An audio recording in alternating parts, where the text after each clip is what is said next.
ये कहानी है दो दोस्तों की। और उनकी दोस्ती की शुरुआत हुई थी अभी कुछ दिन पहले हॉस्पिटल के कमरे से, जहां पर वो दोनों एडमिट थे।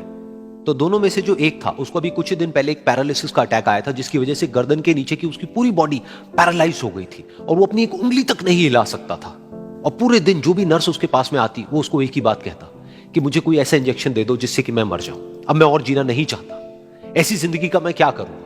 तो उसका जो दोस्त था उस कमरे में, क्योंकि वो चल फिर सकता था, तो रोज सुबह और रोज शाम को उस कमरे में खिड़की थी, उसके पास में जाकर के खड़ा हो जाता और अपने दोस्त को बताता कि उस खिड़की के बाहर क्या चल रहा है। बिल्कुल नीला आसमान है, सफेद बादल है, हल्की हल्की हवा चल रही है और कुछ पंछी उड़ रहे हैं। एक बहुत ही सुंदर बीच है जहां पर कुछ बच्चे मिट्टी के घरौंदे बना रहे हैं। कुछ लोग हैं जो वहां पर बैठे हुए बस समुद्र की लहरों को देख रहे हैं। कुछ लोग जॉगिंग कर रहे हैं, कोई एक्सरसाइज कर रहा है, कोई पतंग उड़ा रहा है। वहां पर एक आइसक्रीम की स्टॉल है जहां पर कुछ लोग आकर के आइसक्रीम खा रहे हैं। और सनसेट के टाइम पे जो पानी है वो पूरा गोल्डन हो जाता है और चमकने लगता है। तो शुरू में तो जब उसने वो सब बताना शुरू किया तो उसके दोस्त के ऊपर ज्यादा असर नहीं हुआ, लेकिन धीरे धीरे उसके अंदर जीने की चाह जागने लगी। अब वो सुबह का इंतजार करने लगा कि जल्दी से सुबह हो और मेरा दोस्त मुझे बताए कि आज यहां पर क्या हो रहा है। कुछ दिन तक ऐसे ही चलता रहा। फिर एक दिन जब वो सुबह उठा तो उसने देखा कि सामने वाला बेड खाली है। फिर उसने नर्स को बुलाया और उससे पूछा कि क्या वो डिस्चार्ज हो गया है। तो नर्स ने कहा कि आपको तो उन्होंने बताया होगा, उनके पास कुछ ही दिन बाकी थे और कल रात को ही उनकी डेथ हो गई है। ये सुन करके उसके अंदर की उम्मीद पूरी तरह से टूट गई, क्योंकि सिर्फ उसका दोस्त ही था जिसने उसको बाहर की दुनिया से जोड़ा हुआ था, जिसकी वजह से वो जान पाता था कि बाहर क्या हो रहा है और ये दुनिया कितनी खूबसूरत है। तो कुछ दिन तक तो वो रोता रहा और उसने जीने की चाह छोड़ दी। लेकिन दूसरी ही तरफ से उसके अंदर कहीं ना कहीं एक नई चाह पैदा हुई कि काश मरने से पहले एक बार मैं खुद अपनी आंखों से देखूं इस खिड़की के बाहर कि दुनिया कैसी है।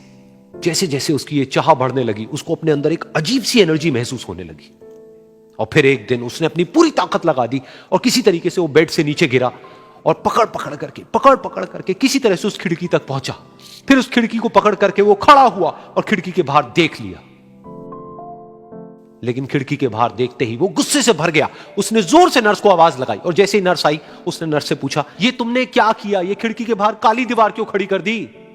तो नर्स को समझ नहीं आया वो क्या बोल रहा है और वो बोली कि मुझे 5 साल हो गए हैं यहां पर, जब से मैं आई हूं तब से तो ये काली दीवार यहां पर है। तब जाकर के उसको समझ आया कि उसका वो दोस्त उससे झूठ बोल रहा था। और उसने नर्स से पूछा, अगर ये काली दीवार पिछले 5 साल से यहां पर है तो मेरे दोस्त ने मुझसे झूठ क्यों कहा। तो नर्स थोड़ा सा मुस्कुराई और बोली कि मैं ये तो नहीं जानती कि उन्होंने आपसे झूठ क्यों कहा, लेकिन मैं इतना जरूर जानती हूं कि जो भी कुछ उन्होंने आपसे कहा उसी वजह से आप अभी अपने पैरों पर खड़े हैं।